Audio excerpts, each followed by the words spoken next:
To order the Tuesday, December 12th Andover City Council meeting. We'll start off with a roll call to my left. Troy Tabor, council member. Sherry Geisler, council member. Clark C.R. Nelson, council member. Ben Lawrence, Mayor. Chris Estes, council member. Caroline Hale, council member. Greg Schneider, council member. Mike Keller, police chief. Donna Davis, chief financial officer. Chad Russell, fire chief. Jennifer McCausland, Assistant City Administrator. JT Klaus, city attorney. Les Mangus, Director, Public Works. Susan Renner, city clerk. Mark Detter, City Administrator. All right, item 3 is the invocation. I believe Brad is here. Pastor Tuggle with East Evangelical. Thanks for joining us. Let's pray. Our Father, thank you for a beautiful day today. Thank you for this time of year that recenters us on what is truly important. We pray for the deliberations of this body tonight and for its decisions, for the first responders represented here and for their safety. We're thankful for the hometown Christmas and for the ability to help those in need later this week. May we always be generous of heart. We pray in Jesus' name. Amen. Amen. All right, would you stand with us for the Pledge of Allegiance?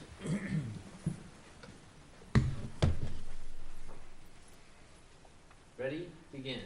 I pledge allegiance to the flag of the United States of America and to the republic for which it stands, one nation, under God, indivisible, with liberty and justice for all.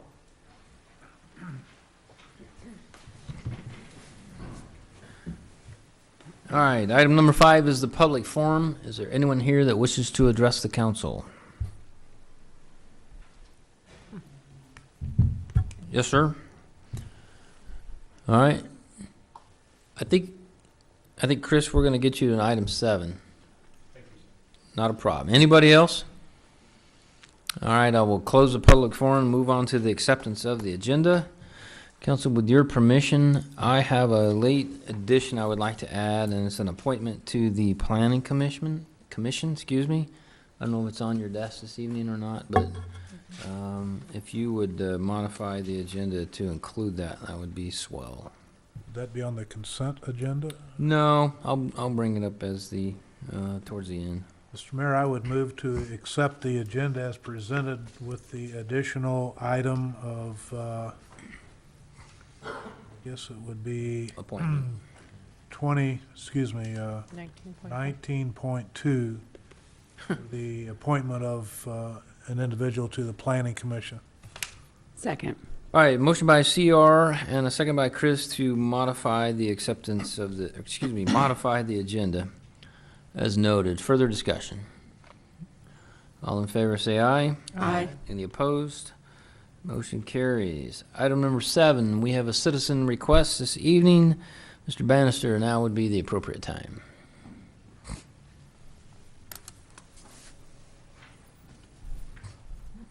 Hi, my name is Chris Bannister. My address is 15328 East Wyndham Court. And Mayor and Council, thank you very much for having me and listening to me. The reason I'm here today is to speak in support of the Herman Paving Project. I am a property owner in that area and have been so for about the last 3 years. I've also had 20 years as a public servant, and it's been my experience, as I'm sure it is yours as well, that any time an item comes up, you get maybe 1 or 2 representatives on one side, a few representatives on the other, and maybe not a clear picture of how the people in the middle really feel about a certain project. So as a property owner, I took it upon myself to contact all the property owners in the Herman Paving District and try to gauge their willingness, pro or against, for this project. And I'd like to share that information with you so you have a better understanding of this and encourage you to let this project go forward. I contacted a total of 17, well, there are 17 entities in this district, of which I contacted 5 specific people who were in support of the project and gave me a strong yes. And out of this percentage of the project, that equates to 26.87. That was a strong yes. Now, the most important thing that I want to address here is there were 3 additional people that said, as you can understand, I don't want to sign the petition and say, yes, raise my taxes. but they said, I will not stand in the way if it goes forward. So of those 3 people, they make up an additional 20.05%. So if you take the yeses and those that will not stand in its way, that comes up to 46.92%. The other fact that I'd like to point your attention to is the school district, which I contacted and have yet to get a yay or nay, owns additional 13.68% of this project. All that combined, if the school district was to go with us, we'd have well over 60% in support of this project, which I think is a reason to send it forward. And true transparency, I did contact 4 people that said no to the project, which came up to 30.17%. One of those people saying no is just because they're selling their house and they don't want to add the specials right before they're selling it. So I'd also like to talk a little bit about the benefits of this, even though I think a lot of it is obvious.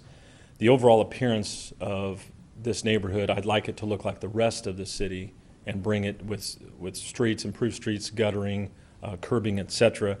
It increases the resale, the rental rates, pedestrian safety, the reduced dust is obvious. The water drainage is a problem there, that would also be improved, as well as the flexibility, mobility, and the leisure of those that live there. It also helps define that neighborhood as part of the city and not just an outlier there with dirt roads. And in closing, one last thing I'd like to express is I do have one tenant that lives there that's handicapped, and she expressed to me that she'd love to walk the neighborhood if she could, but she cannot because of the potholes, the gravel, and she walks with a cane.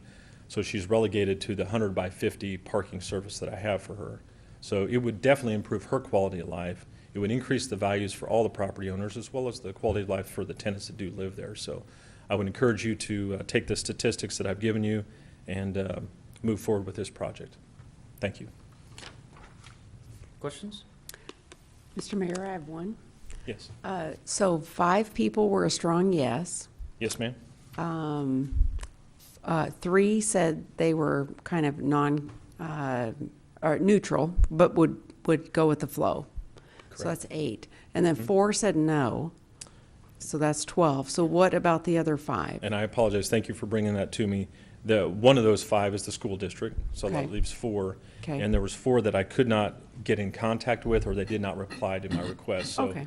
I'm glad you asked that question, because in my mind, the ones that didn't bother replying, even though they knew why I was calling, to me sound indifferent. But I can't speak for them whether it was a yes or a no. Understand. Okay, thank you. Thank you. Good.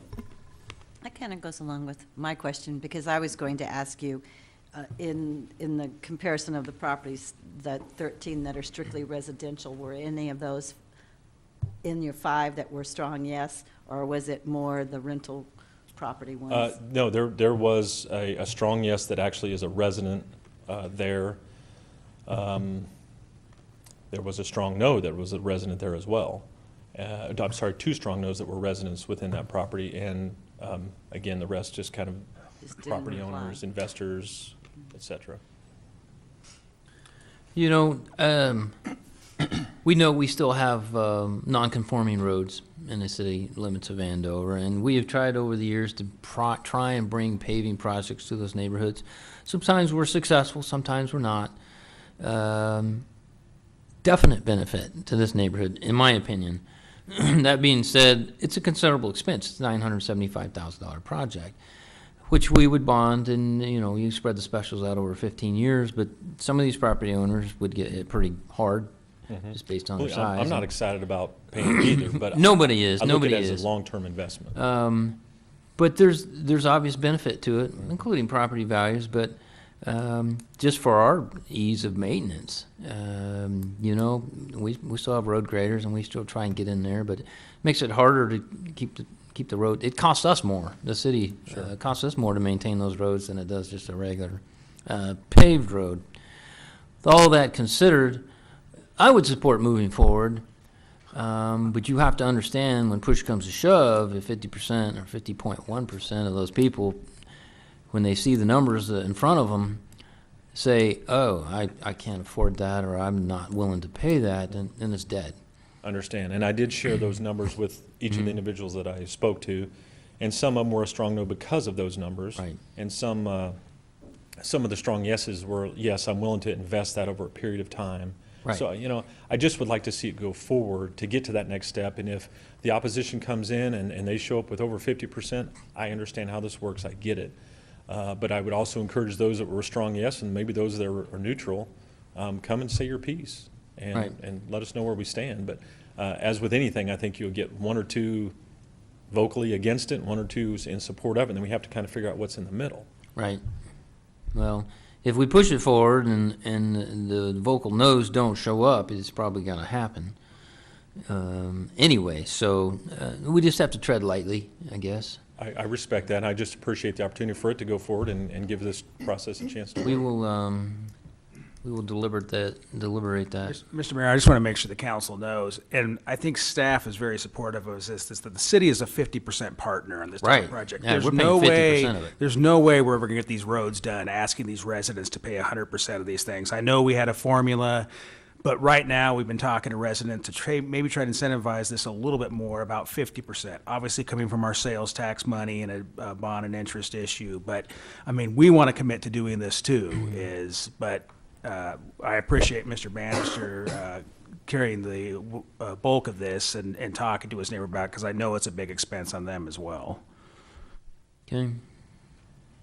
Thank you for coming this evening. Thank you for hearing me. It'll be a hot topic here soon. Okay, I'll be back. Thanks.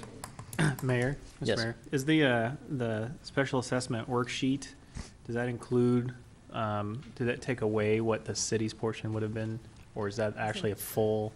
Just, that's showing what they would pay, and we've got 50% of it, so. Okay, so it would have been half of the, no, that's what they would pay. No, that's So we what they pay would that pay. as well. Okay. Right. After we Right. took out our After we- 50%. That makes, okay. And hopefully the prices are lower, although there's a few complicating things, like there's a water line there that we may have to look at. It's pretty old. There's some more things that will have to be discussed in terms of the project. But I think on the paving itself, our staff and the engineers involved think they've got a pretty good estimate, in terms of having some room if it hopefully comes in lower than that. Cool, thank you. Okay, move on to item number 8, which is the consent agenda. It's item 8.1 through 8.9. I'm sorry, Mr. Mayor, did you want us to bring back, or was there any Yes. direction there to instruct the city attorney to start preparing the necessary paperwork to? Well, I guess we're on it, so let's talk about it right now. What do you need, a consensus, or do you need a vote? Mr. City Attorney, in terms of direction to go forth and prepare?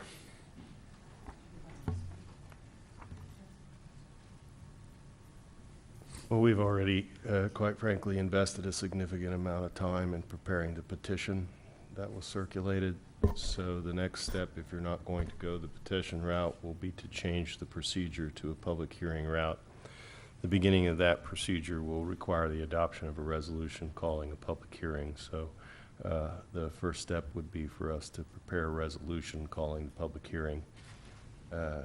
Actually, what it does is it authorizes the project and calls a public hearing and starts a time period for protest. So if you would like us to do that, we can start that process. We have, staff's put significant effort in identifying all of the properties, so actually reversing the circumstances and starting the other process from the petition process to the other. Most of the preliminary footwork has been done.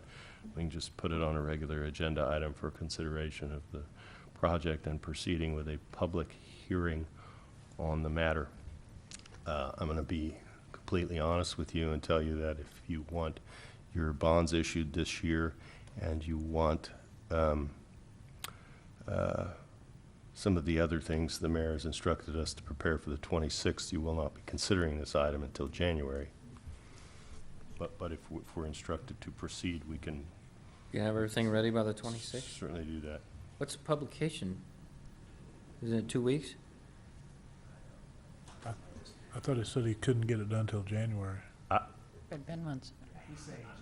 I'm saying we would have the resolution for the first meeting in January to initiate the project and start the public hearing process. Mr. Mayor, as far as I'm concerned,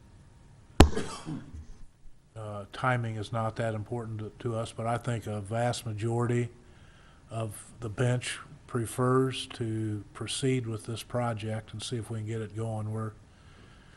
I'm one of the few that this has been a pet peeve for a long time. That project and some others that we're aware of, we just can't get done, and if we have somebody leading the way that's citizens out there, we just might be able to get this one through. So I would certainly support the project to go forward. Any others? Mr. Mayor, I think we have one more person who wants. Sorry. You would give your name and address for the record, please. My name is Vivian Clark, and I'm a property owner at 1521 Herman. And I found out about this meeting from Chris, and I'm undecided. I bought the property last year, 18 months ago. Of course, the taxes were reassessed, and they increased because it was based on the new property price. And now I find out that I'm going to be potentially paying $23,000 in specials on a house that was built in 1961. In addition to that, there are two enormous oak trees which have been spreading their roots and using the water supply there in the ditch, and I'm concerned that I will also be saddled with a large bill because I don't think they will survive, the disruption to their water supply when you put in the sewers and drains and do the roads. And we bought that as a retirement income, as a rental property. I don't know how much I can pass on to a renter and still come out, with it producing the income that I had hoped it would. So, this all sounds very good. I just need to be better informed as to how it will actually impact me. I do know there are some seniors who are on limited incomes. So I'm one of these people that, I can see the benefits, definitely, with the dust. And, of course, I'd like it to look as nice as possible. On the other hand, it's going to impact me financially, and I'm concerned about that. So, can you give me any indication whether there will be, if for example these huge trees need taking down, would that be part of the work that the city's prepared to do, or do I have to take that into consideration for at my own expense? All those kind of questions. I have a question related to that question. Do we have sufficient right-of-way here? That's more of an engineering question. For the street, yes. For offsite drainage, probably not. It's they're in the front of the yard, along the street, where there is a ditch which drains. Are you asking us if we would take them down? Would they be? Yeah, I mean, they're huge trees. They've spread their roots in every If direction. they impact the road project, the answer to that is yes. Okay. But I can't tell you that without actually looking at a set of engineering plans, which I don't think have been completely finalized, right? And this is all preliminary planning. We obviously don't pay for a full-scale set of plans until we get the approval to go forth with the project. Right. Right. And I think, if I understand your question more, it's more a question of if this project destroys the roots and the water supply is no longer there for these trees and they die. And they're unsafe. I'm worried about them falling on the house. Right. Because You're- they're so you're large, they asking would if hit. the city steps in, and I think typically that answer would be no. So let's make sure we're giving her the right, because we've had people before ask, and it's like, if a tree's on your property and it dies, you take care of it. So, I want to give her the right I don't answer. think we don't have an answer for that yet, because we don't know the entire scope of the project. So that makes it very difficult for me to know whether I'm Yes. supporting or against it. So who would I go to for that, to find out maybe more information? Well, Mr. Mayor, if I would, I would offer, it's not a solid answer. However, I've driven that neighborhood and I know people that live there.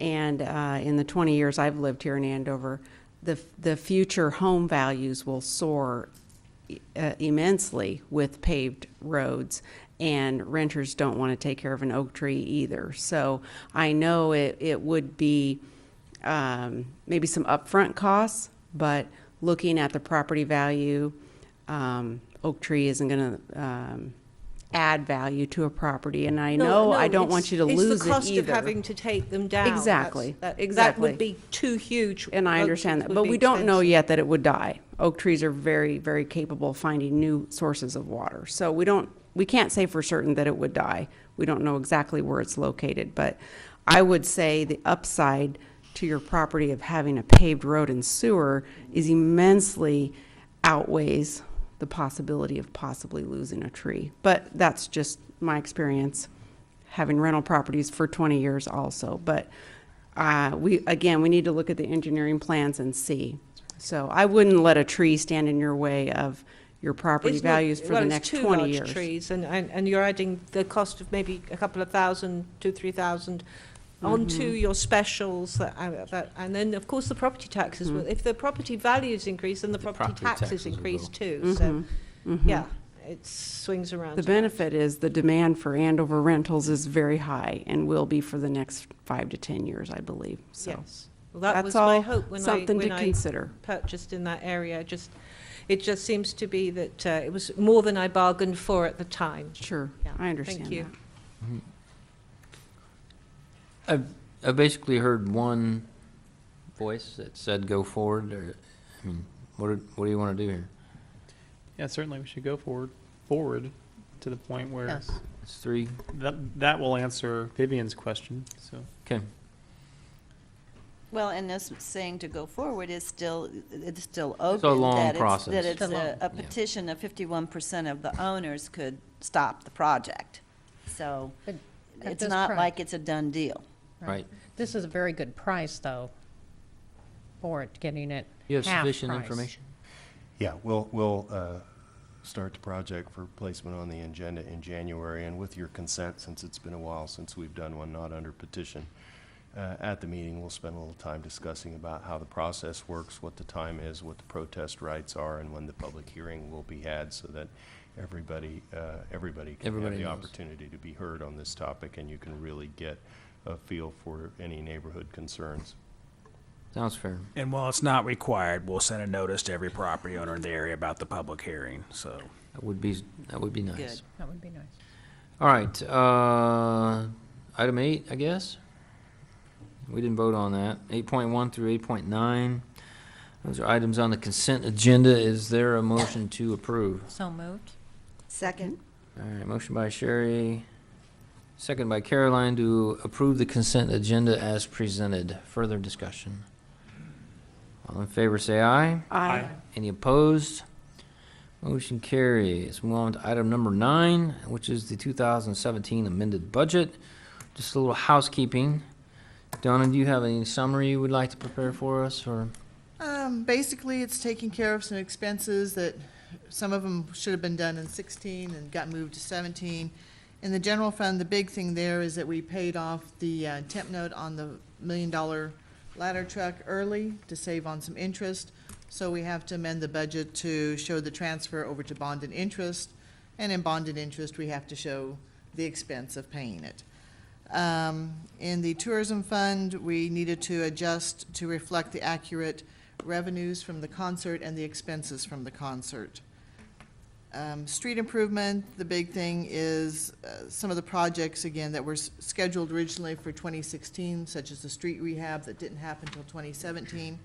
So we're amending the budget to make sure that that's all in line.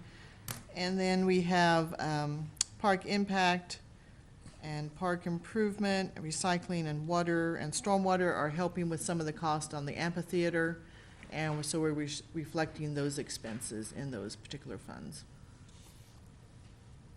That required to hold a public hearing? Yes. This time I'll open up a public hearing regarding the 2017 amended budget for the city of Andover and ask if anybody would like to speak. There being none, I will close the public hearing. We'll bring the discussion up to the council. What's your pleasure here? Mr. Mayor, I would move to approve the amended 2017 budget as amended. Second. Motion by CR, second by Sherry to approve the amended 2017 budget as presented. Further discussion? All in favor say aye. Aye. Any opposed? Motion carries. On to item number 10. Chief, you have a presentation for us? I do, sir.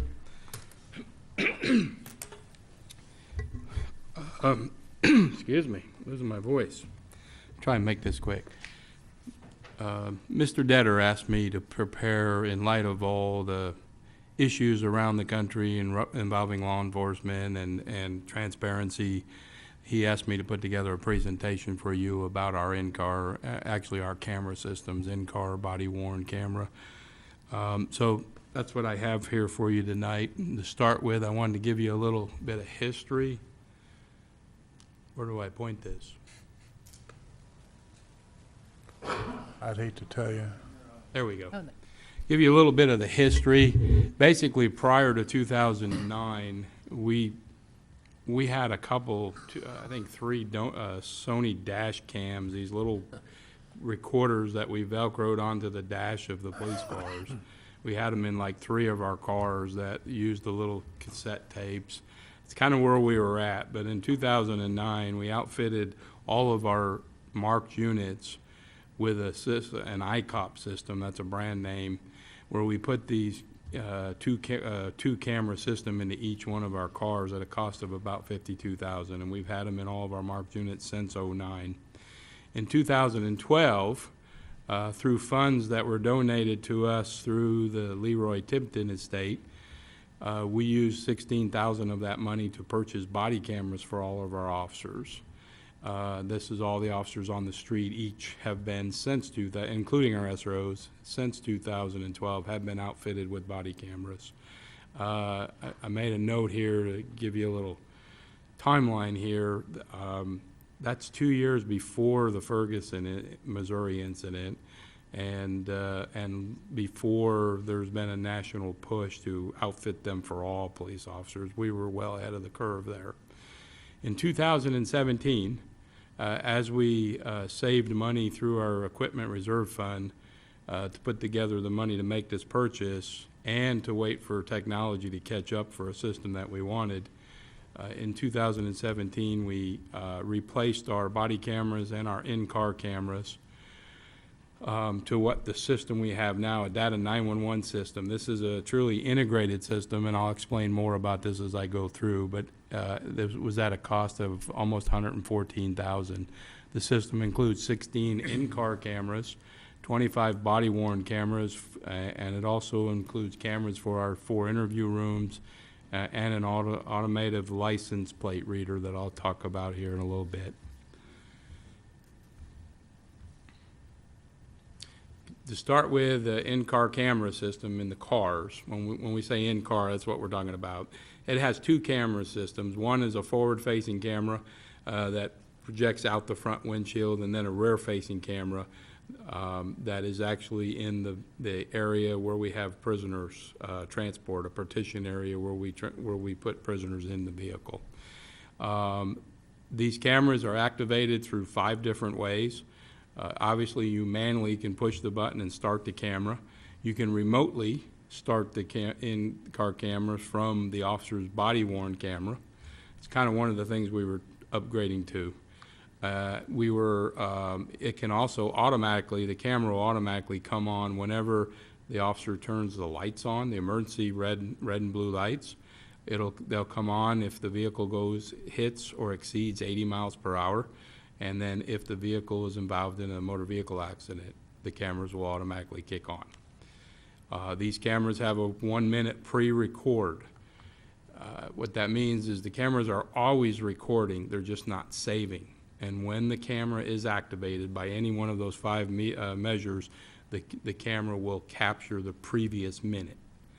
That comes in handy on a lot of times if an officer sees a violation, gets in behind the car, turns the red light on, sometimes that violation is actually captured on the video because it has a prior minute.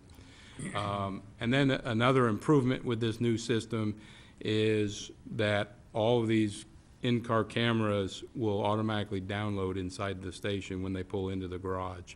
We used to have to, a supervisor would have to go in a locked compartment in the trunk, open up the compartment and remove a hard drive and bring it in and download it. And typically, unless we had an extra hard drive, that vehicle was out of service until it was brought back in. So this new system is obviously much better. The forward camera, basically it's a high resolution, 720 or 1080, depending. Obviously, if we run a 1080 resolution on the camera, it's going to take up more data storage. 720 takes up less. 140-degree wide-angle lens. I already talked about the automatic download when we come to the station. And another thing that we have the ability to do now with this new system is I can watch the cameras from inside the station. Our dispatchers, communications officers, if they have a need, can pull these cameras up and see what is going on from the police station. I'll go in a little more later, but we can't hear what's going on. We can't pipe in and listen to the officer and see what radio station he's listening to, or she. But we can view what that camera is seeing, until the officer activates the camera. Once he activates it, or they activate their body camera, then we can start hearing sound on that. And that's also recorded. Talk about this. This is the rear camera. You can see it up there in the back of the prisoner partition area.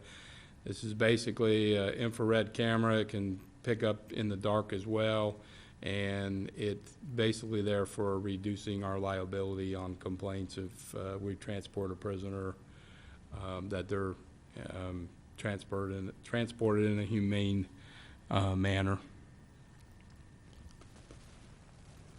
This is the body camera now. These are the 26 cameras or 25 cameras that we purchased for the officers. They also have a 1080 720 resolution, 140-degree wide-angle lens. They have a 12-hour battery life and a recharging time of 4 hours. The great things about this is this replaces the wireless mic. Before, when we had the old camera systems, the officers actually had to carry 2 pieces on their uniform. They had to carry a body mic for the in-car camera, along with an antenna, and then they also had to carry the body-worn camera. This all does it in one unit, and the officer can actually activate the cameras in the car by a push of the button on the body camera. This is what we would look at, and I'm going to show you one live here in a little bit, but this is what we can see. If we go and pull the recordings, you have a typical car stop, you got an officer, you got an in-car camera, you got a body camera. We can actually watch these things at the same time. So you're not only seeing the overall view of what's happening, but you're also seeing what the officer sees with the body camera on them. So you get different angles.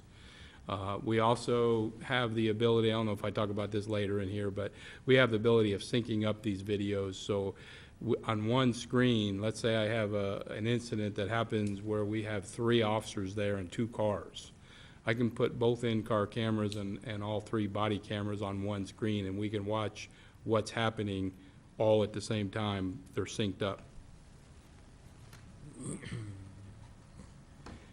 In this system, we also have our camera systems for 4 interview rooms. Each interview room has 2 ceiling-mounted cameras and a preamplified microphone, so we get everything that happens in that room. These are controlled from computers outside. An advantage here to this is we can view this from any computer terminal in the police department. So if we have an interview going on of a suspect, and a detective or I want to watch this interview from my office, we can do that. They're all piped in because these cameras are, when they're filmed, they're saved right to the server, so we have immediate access to them, or live access. Under the old system, they weren't. They were burned to a disk, so we weren't able to see that. This is kind of an overview of the whole system together. All video data is stored and retrieved from one location. Interview room cameras, in-car cameras, body cameras is all stored in one location. We used to have to get them from 3 different places.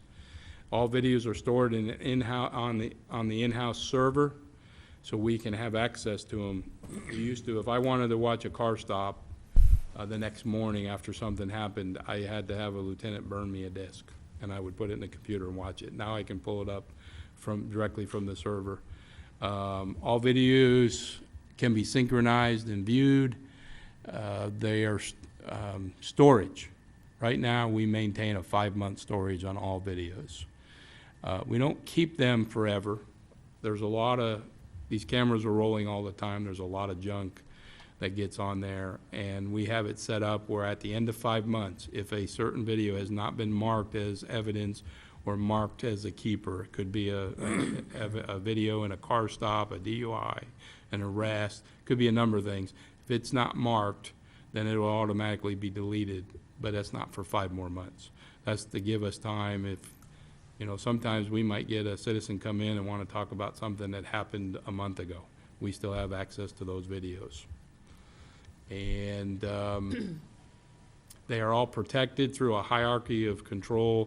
What that means is there's only a couple people on the department that has any ability to, we can't edit these videos, but there's only a couple people that can delete these videos. The officers cannot delete them. They can mark them as junk, but they're still not going to be deleted for 5 months. And that's what that last part is. If they're not needed, they'll go away. Automatic license plate reader. Some of you are aware that we've tried to fund an automatic license plate reader for a number of years, and it just kept getting kicked back because of the cost. It was about $25,000. I know another local agency who purchased one a couple years ago at that cost. With this system, we were able to purchase the license plate reader for $7,000 added into our package. It's 2 cameras, as you can see on the front of that car. Picks up license plates. It can pick up thousands of plates an hour. It compares them to a database through the NCIC, the National Crime Information Center. And if there is a vehicle involved in if there's a vehicle that's been wanted in connection with a homicide or a stolen vehicle, it'll immediately alert the officer and let the officer know that this vehicle is wanted. I don't have any stories to tell you yet. We haven't had any hits yet. It's not been out fully on the street yet. We're still working out some of the bugs as we're putting it in there. It was a concern about storage. We are not storing this data. I can't go back 6 months from now and look and see that a certain car went through Andover and parked at a certain motel or something. We are not doing that. We're not keeping this data. Once it's fully implemented, we will set a bar or a date where all of that information is deleted at the end of like 7 days or maybe 2 weeks. We're not interested in storing that data. We're more interested in the immediate ability to recognize a stolen car or something wanted. It will be beneficial if you remember a couple years ago that we had a series of residential burglaries a few years back. Well, from time to time during that investigation, we had information on certain different people and certain vehicles. It would be nice to be able to go back and pull up a tag or enter a tag into the system and see if we picked that car up anytime in the last 2 weeks. It could be beneficial and we'd know where, but again, it won't be for long-term storage. Here I'm going to play a vehicle stop for you. We're going to cut it off here partway into it, but I'll kind of give you an idea of what we can look at after from the videos. Here you'll see that you're not hearing anything. You're not hearing the engine or the officer or anything because this is that pre-1 minute period. Officer hasn't activated the lights yet, but it's once he did, then it automatically captured this previous minute. You can also see, I'm not sure why this one didn't work. I went through a number of car stops trying to find one. I wanted to find one that, you know, doesn't show the person and everything that I can share with you. So I'm not sure why this one doesn't, but all the other ones I've looked at, you can see the officer's speed on here. So if we're reviewing a video after a chase, we can actually see, if you see down in the lower left-hand corner, it says speed. Right here it says unknown. I'm not sure why. Well, he's stopped right now, but it's still never picked up the speed. Now you hear the mic come on. That's because the officer has activated the lights now. So now you'll hear volume.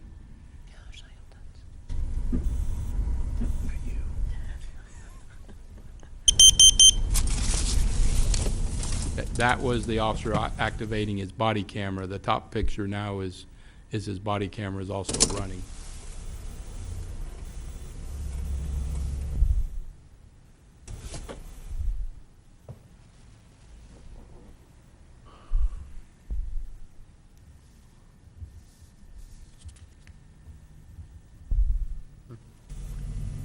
The little stall here is the officer is actually putting the information on the car stop.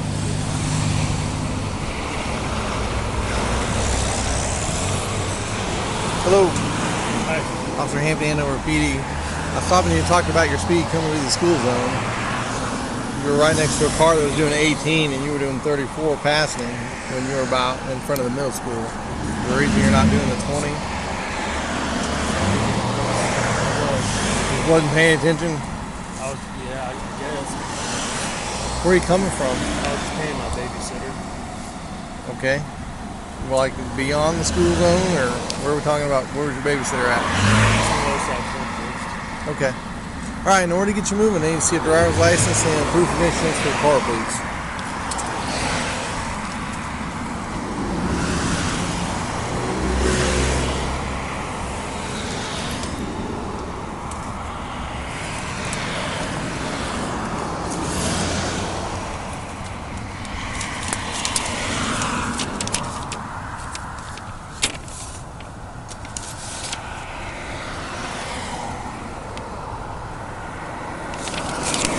Back. Give me just a few minutes. Sit tight, all right?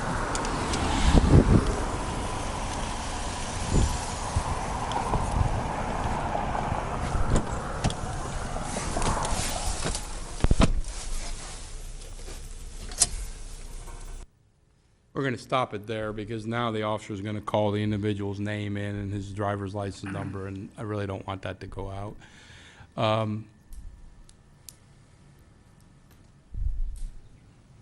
I think we're at the beginning here. Let me go through this real quick.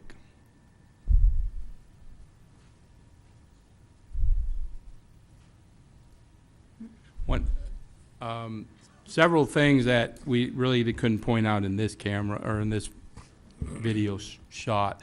There's a lot of things the camera can do to document a scene should we ever have a tragic incident involving one of our officers. A lot of the officers will make a habit of putting the camera, as soon as they get their driver's license, they'll put it up against the camera. Now we've documented the individual, or they'll get in the car and put it up there.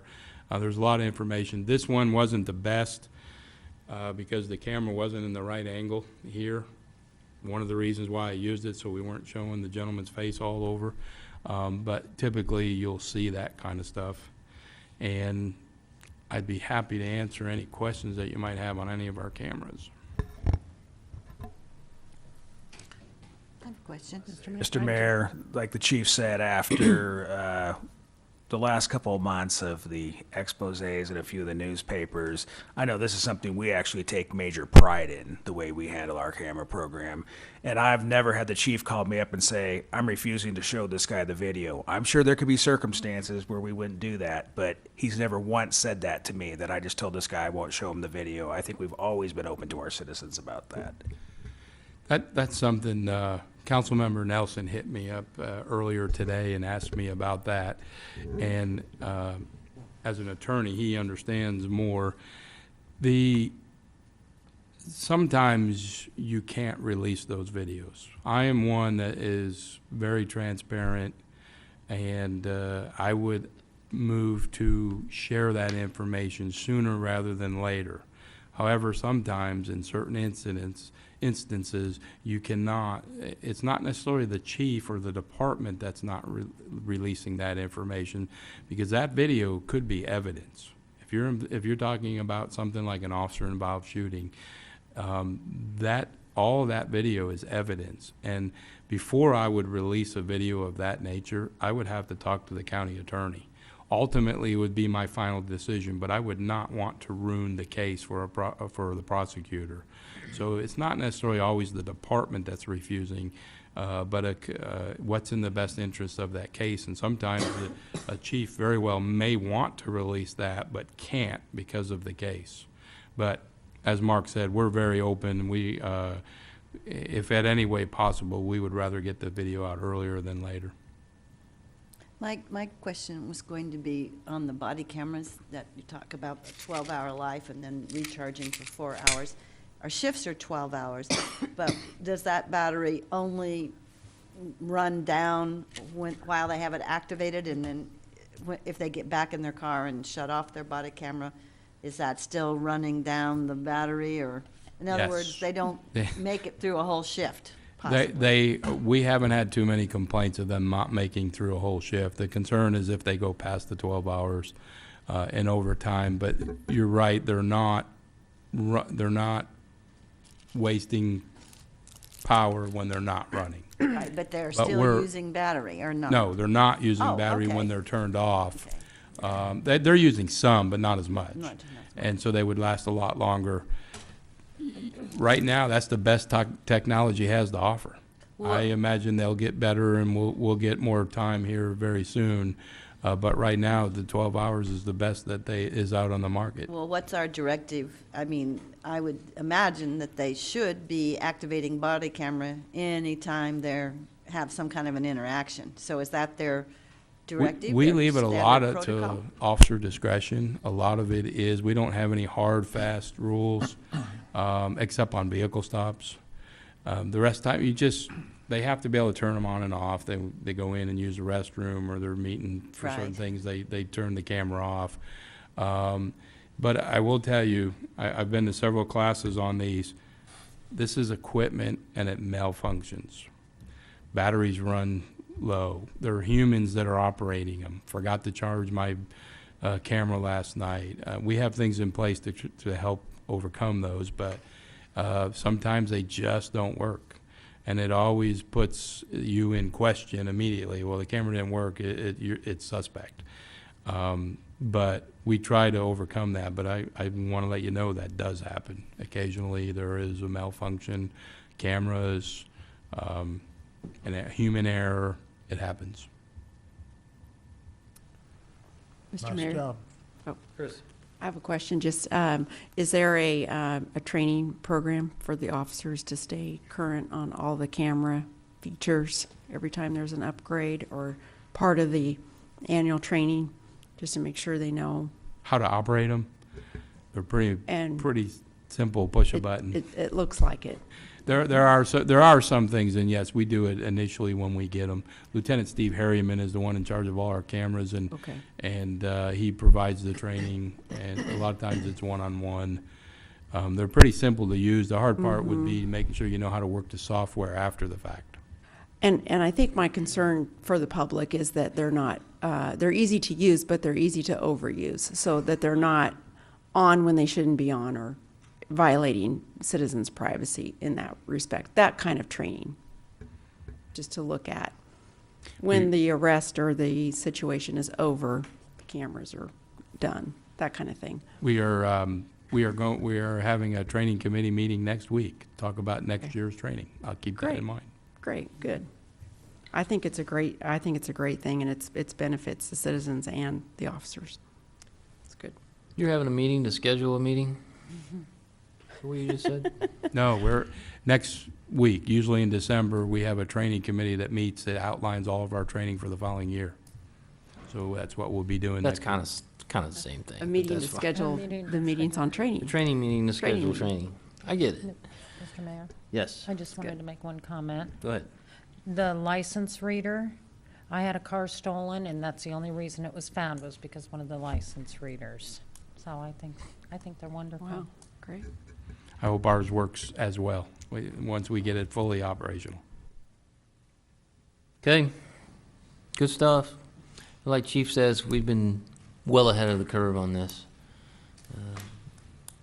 So if you get stopped, be advised, you're on camera. All right, move on to item number 11. This is zoning case Z 2017-04. It's a rezoning amendment requesting a change in the zoning from the R1 Single Family Residential District to the B2 Neighborhood Business District. Before I proceed with this hearing, I'll ask if any of the council intends to disqualify themselves or from participating in this case because they have a conflict of interest and or a bias. Nope. All right. Has the city clerk received any protest petitions? Okay. I'll ask the council members if they've all received minutes, unapproved minutes from the Planning Commission meeting of November 21st, 2017, which summarizes the hearing on this case. Yes. All right. I call on our zoning administrator, Mr. Mangus, to give us a brief background report of the case and recommendation of the Planning Commission. As you can tell from the agenda, the Planning Commission had a busy meeting last month. This case is tied together with the following case, agenda item 12. This case is a rezoning from single-family residential to the B2 Neighborhood Business District. As you can see there in the photo, this property is adjacent to the existing rental center, just a little over a block south of Central on the east side of Andover Road. The Planning Commission heard this case at their last meeting and recommends approval of the change in zoning district classification. Is the applicant present? Yes. All right. Do you wish to add any new information? Okay. Does anybody from the public wish to speak? All right. Questions from council?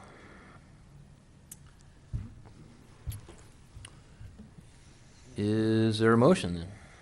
Mr. Mayor, I would move to adopt the findings and factors and the recommendation of the Planning Commission, case number Z-2017-04, approving the change of zoning from R1 to B2 neighborhood business. Second. All right, we have a motion by CR and a second by Sherry to approve zoning case 2017-04 as presented. Further discussion? All in favor say aye. Aye. Any opposed? Motion carries. We'll call agenda item number 12, which is regarding the aforementioned 338. Mr. Mayor, if I could just interrupt you really quick. We doubly inserted this zoning case ordinance on this specific issue, so we're passing out the actual special use ordinance. The rest of the case is exactly the way it should be in the packet, and you can go through the checklist just the same. We just have this one-page ordinance that you might want to review rather quickly while Mr. Mangus is going over his report and you're doing your checklist.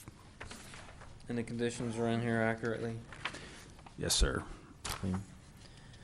All right, we'll call the case SU 2017-02. It's an application to establish a general retail center, including outdoor storage, as a special use in the B2 neighborhood district.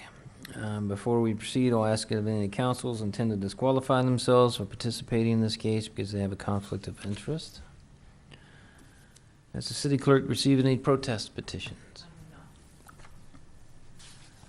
All right. You've already indicated that you've all received the Planning Commission meeting minutes of November 21st. So I'll call on our zoning administrator to give us a report on the case. Again, this is the same site as the previous case.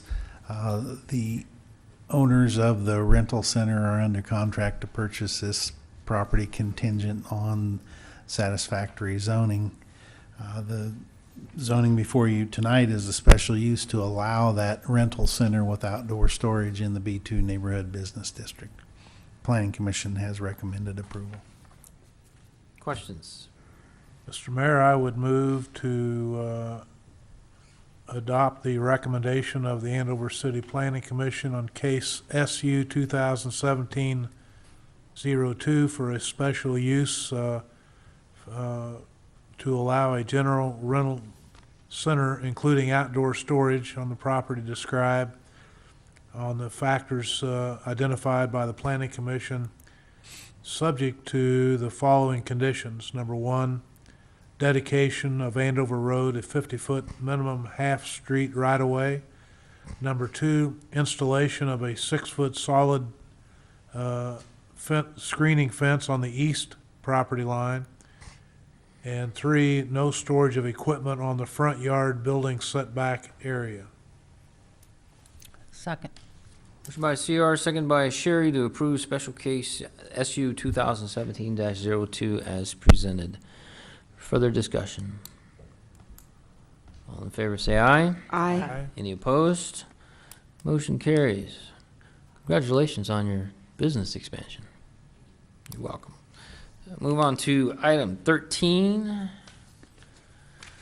which is zoning case Z 2017-05 concerning 1149 North Main and 1205 North Main. This is a rezoning amendment requesting a change from the present R2 single family to the R4 multiple family district for these properties. Before I proceed with this hearing, I'll ask the council if any of them intend to disqualify themselves or participating in this case because they have a conflict of interest. Has the city clerk received any protest petitions? I have not. Excellent. We've already identified that everybody has Planning Commission meeting minutes of November 21st, 2017. I'll ask our zoning administrator to provide a brief summary of the hearing and recommendation of the Planning Commission. As you're all aware, this property is on North Main Street.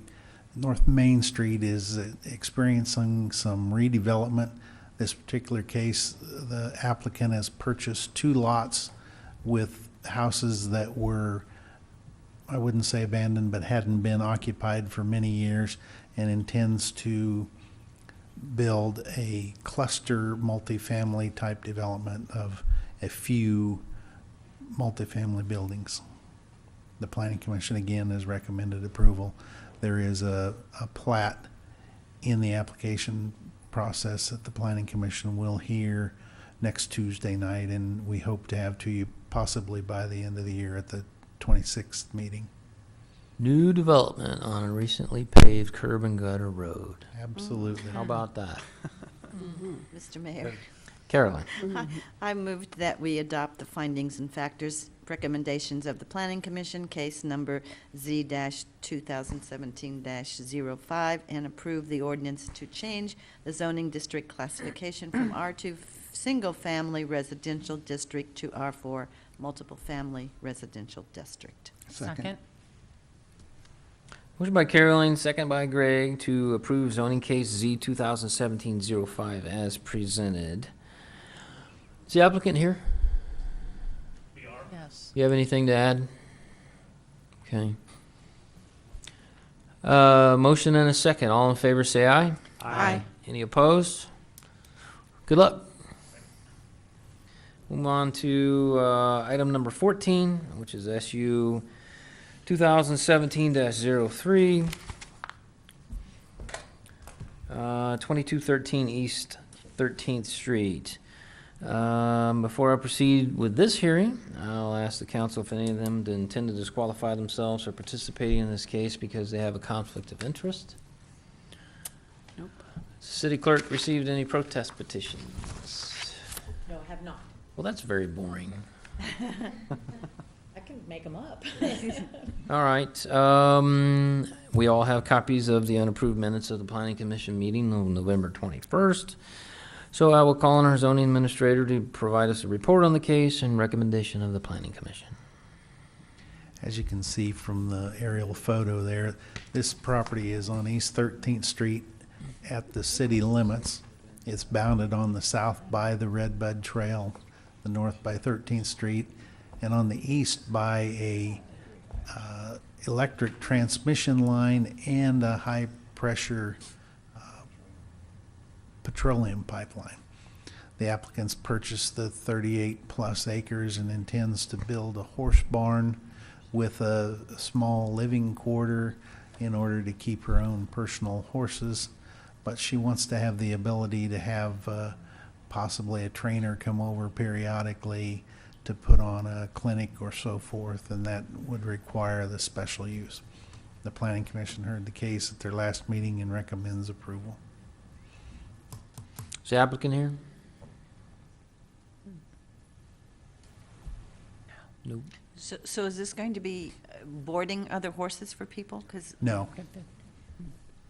And our city code would restrict the harboring of horses to no more than 6, no matter what size the tract is.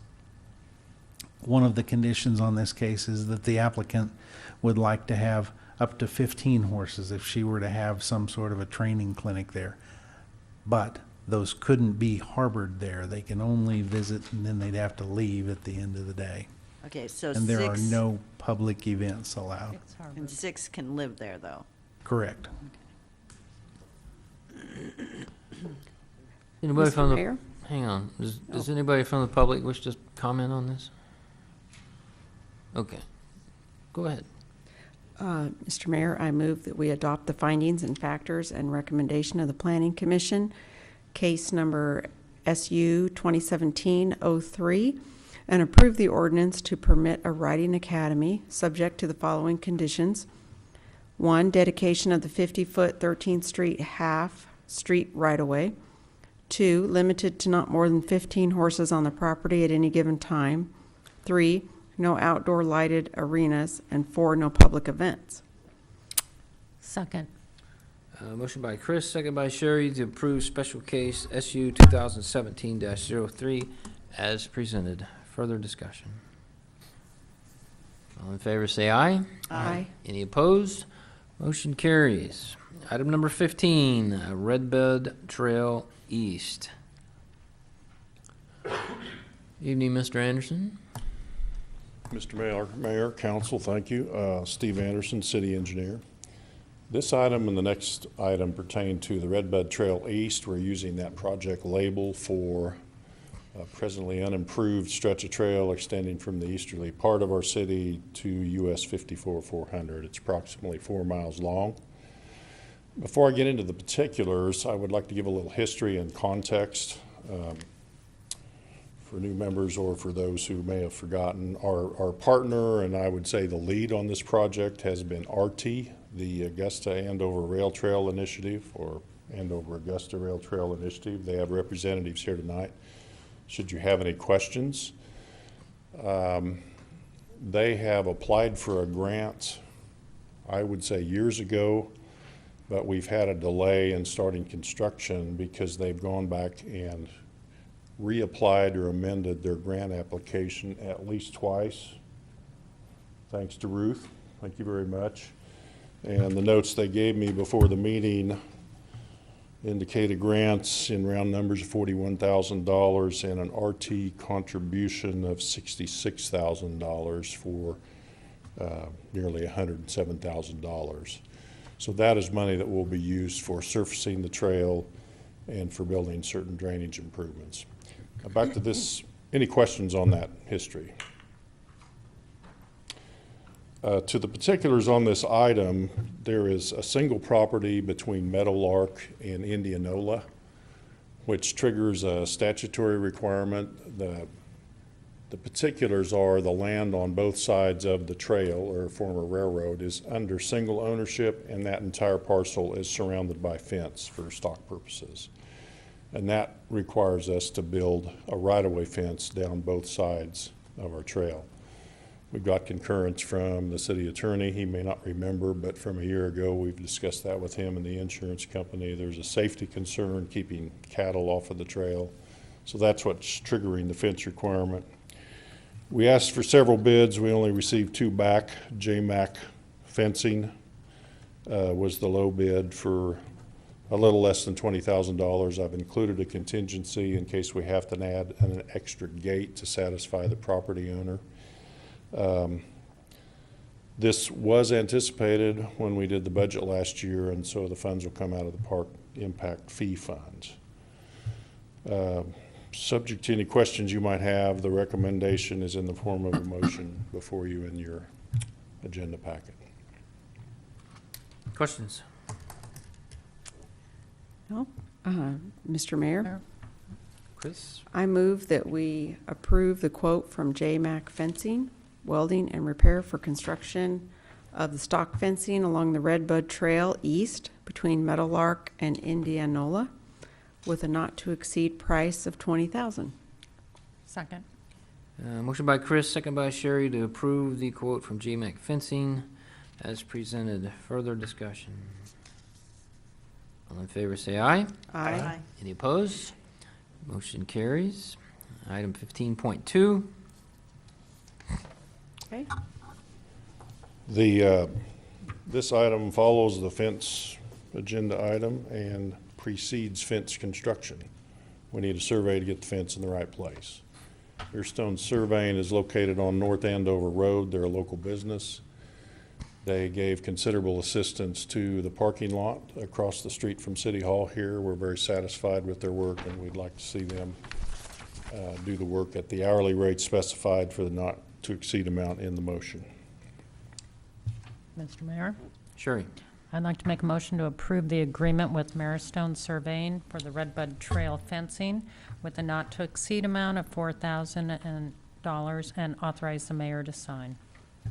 Second. All right, motion by Sherry, second by Chris to approve the fence survey agreement as presented. Further discussion? All in favor say aye. Aye. Any opposed? Motion carries. I will say, council, that we had a meeting with our county commissioners again, and why we're on the subject, a few weeks ago. And they're getting a lot of pushback from some of the property owners on the other side of 400 going towards Augusta to abandon that stretch again. And we are trying to get them not to do that. I don't know where that's going. Not that we have a ton of say into it, but that subject keeps coming back up. It keeps coming back up and keeps coming back up. But hopefully they will preserve that corridor and not abandon it until such time as either we or Artie or City of Augusta comes to the conclusion that it's a good idea to keep it and maybe improve it. With a few connections in place, you could go from Augusta to Garden Plain one of these days on your bike safely if you wanted to. So that's just an FYI item. Keep in the back of your head. If there's anybody in Andover that, or in Butler County, that likes the idea of keeping that preserved, I would encourage you to contact your county commissioner and tell him that. Thank you. All right, we will move on to item 16, which is USD 385 school projects. This particular item basically allows us to use MABCD, which is an acronym for the Wichita-Sedgwick County Code Enforcement Department, to assist or provide plan review and inspection services related to the recent school bond issue. To give you some idea, this is a $185 million project spread out over 3 years, or roughly $60 million a year. We, at the present time, do maybe a few $1,000,000 a year, sometimes several million, sometimes up to 20 million, but not 60 million. We don't have the staff to cover this kind of workload. They also bring to the table some expertise from the size of their department. And so with discussion from Mark, recommendations from Mark, we would like this agreement approved to take that workload off of us. And basically the fee structure, it's not specifically stated, but we would charge Wichita fees for plan review and for inspections, and then forward that money to them in exchange for them performing these services. The agreement's fairly short. It's been vetted by the county counselor's office and by our city attorney, Mr. Klaus, and it has been approved by Sedgwick County Commission. Excellent. Mr. Mayor, Sherry? I'd like to make a motion to approve as presented. Second. Motion by Sherry, second by Chris to approve the MABCD agreement as presented. And Further- sorry. And authorize the mayor to sign. Further discussion? All in favor, say aye. Aye. Any opposed? Motion carries. Thank you. Item 17, crowd control barricades. Rick Lanzer, Assistant Director of Public Works. Mr. Mayor and Council, bringing before you today a proposal to purchase crowd control barriers. With the building of the amphitheater and light of some recent events, we kind of were looking at security around the amphitheater during our events. And in the past, we've borrowed them from local venues, but we're talking about having more events, and it's not feasible really to go borrow them all the time from other venues like that. So we went out and sought out proposals for them, and I believe the Sonco Worldwide was the lower price. I apologize, my laptop is, there we go. Was it $16,934? This will give us enough to handle virtually all of the at and around stage crowd control with a proper crowd control device. We will not be using snow fence around those areas anymore or having to go borrow them. It wasn't originally in our budget because this came along pretty fast, so we did find the money within the parks budget. They have plenty of money to absorb this expenditure. Was this a plan for 2017 expense then? No, it is not. It is an added expense. No, I don't mean, I mean, get it done in 2017. Oh, yes, we will buy it. Right. We'll buy it, and Okay. it, they actually have it in And the Dallas. money's there from savings and other things? Yes, correct, exactly. Where are you going to store this stuff? We have a roll-off container, the storage box container in the park department. Well, it's in shipment to be here, and we're going to be able to store it on some trailers that we have that we can pull them out and transfer them easily. Trying to figure out how to do these events smoother, quicker, more efficiently. Right, with less manpower. Got it. Okay. Any other questions? Mr. Mayor, I would move to authorize the staff to purchase crowd control barriers with Sunco Worldwide in an amount not to exceed $16,934. Second. Motion by CR, second by Greg to approve the purchase of the crowd control barriers as presented. Further discussion? All in favor, say aye. Aye. Opposed? Motion carries. Thank you. Item 18, somebody would be so kind as to call an executive session. Let's call it 10 minutes for the purpose of discussing non-elected personnel to include the governing body. So move. Second. Motion by CR, second by Sherry to go into executive session for 10 minutes to include the governing body for the purposes of discussing non-elected personnel. Anything else need to be in that motion? I get it all? The justification being non-elected personnel for the purpose of discussing personnel matters is my understanding, and I think that's fine. Further discussion? All in favor say aye. Aye. Any opposed? Motion carries. I had two things I wanted to talk to you about. Sure, it looks nice. Going on vacation. Where are you?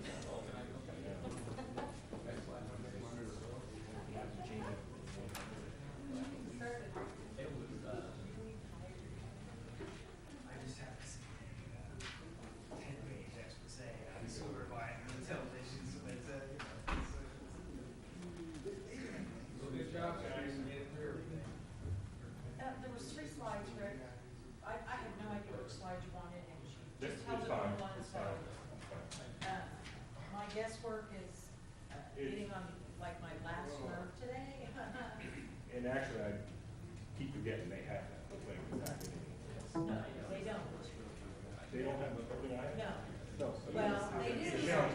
Oh, they do, but when I put slides up, she's got 3 of them, and then I don't know which one is supposed to be shown for the public. They go to a screen. They see them. We're on the screen right now, right? Executive session. Yes.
which is a third party that you go through and unify. They're gonna be Okay. They are not getting my volunteer package. It's money for me. $2 per document, and I have like 50 documents a year that would be reportable that way. Someone else is bringing it in, report back that way. There's certain documents you can't report that way. They have to be washed and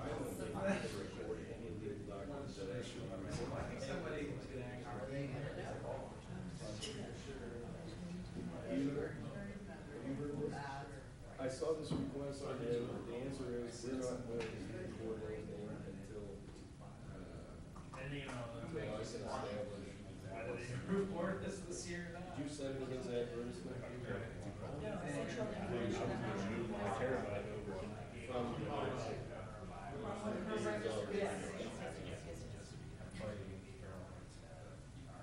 Would you refer to it that way? It's gonna be easier for you. Since it's free,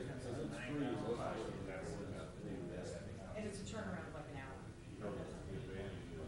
And it comes back with just like the document that I would take at their report. Okay, I'll go back, and so then I would just attach that to the original document. So, you know, to do those. I think they're because right now. Did you pay any attention to what time it was? I'm sorry. See, Originally filed when you. I have 8:31 right now, but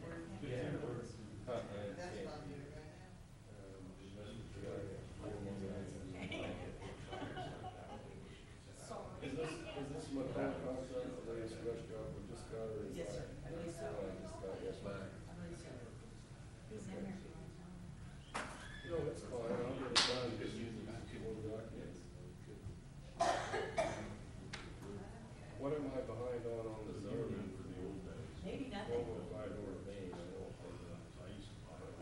See, okay, this is what happens with that. I get bypassed on the return, somebody doesn't let me know, so they stay on my list Yeah, until somebody tells me to take it off. here's what's happened on this property.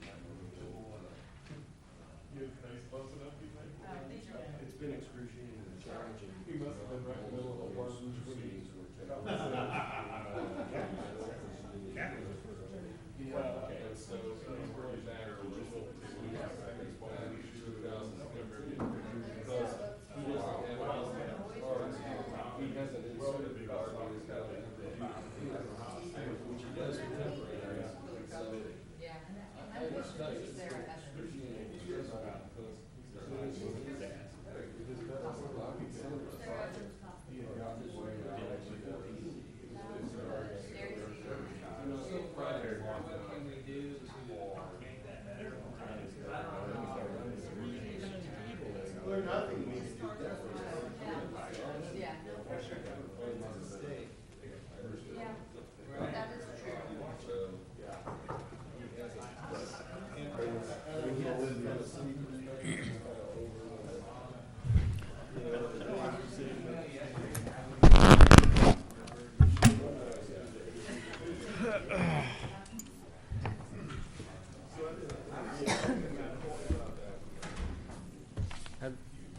What was the time?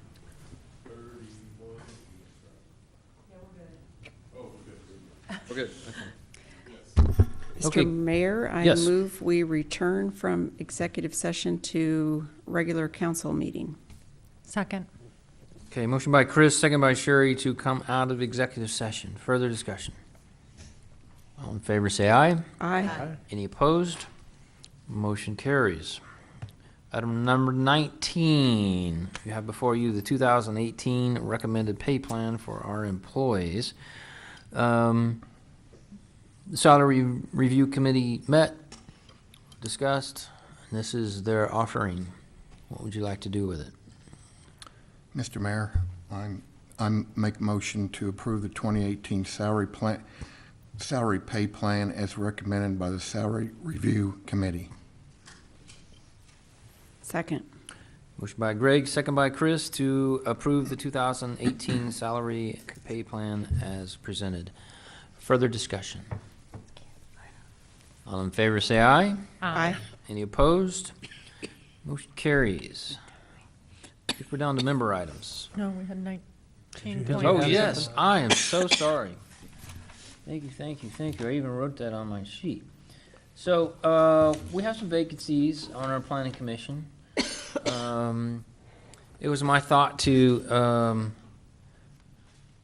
do some of those when, the annual, my annual appointments come around, which is actually gonna be in January this year.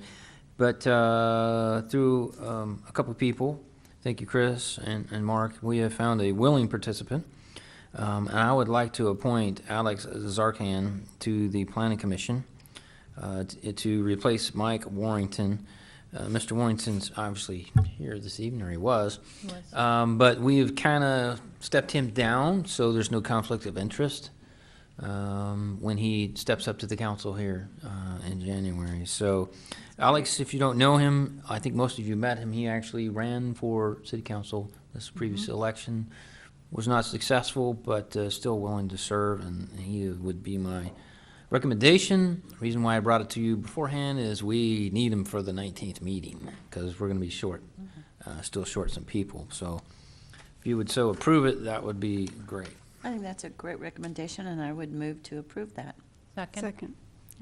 Motion by Caroline, second by Sherry to approve my appointment of Alex Zarkan to the Planning Commission to commence, to start on the 19th of December. Further discussion? All in favor, say aye. Aye. Any opposed? Motion carries. You'll have to get them indoctrinated real quick. Okay? If you want to reach out to him, would you? And tell him that his appointment was approved, and get him whatever he needs to see prior to that, if you can. Sound fair? Okay. We're down to member items. No items tonight, Mr. Mayor? Sherry. No items tonight. CR. Well, I'd have to concur with Sherry on that. That is odd, but we'll move along. Chris. No items, and I welcome Alex to the Planning Commission. Thank you. And I think he will be an active participant and serve the city well. Caroline. Hometown Christmas, Thursday. Indeed. Coming right up. Was it 5 to 8 or 5:30 to 8? Central Park, which 5:30. one? 5:30 to 8 5:30. o'clock, Central Park. Great event, family event. Encourage everyone to be there. And just because I will not be here for the next meeting, and I know that we're losing 2 of our members, I'd just like to say how much I've enjoyed working with Chris Estes and Sherry Geisler. Relationships of some 14, 16 years, and at least 6 years that I've worked with Chris. So, we'll miss you too, and I'm sorry I won't be here later in the month to tell you goodbye, but I know it won't really be goodbye. Thank you very much. Thank you. No items. Okay. Staff have anything? Of course you do. I don't want any of these to be before you signed, these amended budget paperwork for me. And then I did want to just kind of, I guess now add on to what Caroline has said, and that, the next meeting will be Sherry Chris's last meeting officially, as city council member. So, we will have, a short reception to say, see you later around, and anybody out there in Andover Public Land, please come and join us for cookies and punch and, say farewell and thank you. Thank you. Susan, that's very sweet. I'll be here. I'll be here. Anything else? Mr. Mayor, if I may, I'm very excited to announce that we were notified yesterday morning that your Andover Fire Department has received another grant. This is from the Kansas State Fire Marshal's Office for $8,583, and it is meant to buy protective turnout gear for the firefighters. Yay. So, Excellent. thank you, State Fire Marshal's Office. Excellent. Man, you guys are. Who'd you say was writing all these grants for you? Was that Philip? Proudly, Lieutenant Dennis Smith Dennis has done an absolutely My fantastic God. job. Keep up D- the good And work. just so everyone is clear, we do not expect to be this successful every time. Right. He is just doing an absolutely fantastic job, and making sure that he's always aware of them, and that's the important thing. All right. Chief. Yeah, I just need to add Mark asked me to bring this up too. We have, we received the grant. We got notified late last week that we received the grant. It's only for $4,000, but it covers, yeah, darn it. But it covers all of our overtime expense for all of our traffic enforcement initiatives for another year. I was told we got it for 4 years, but the 4,000 is just for the next 12 months. Nice. Excellent. Anything else? Move to adjourn. Second. We have a motion by Sierra and a second by Caroline. Further discussion. All in favor say aye. Aye. Any opposed? We're adjourned.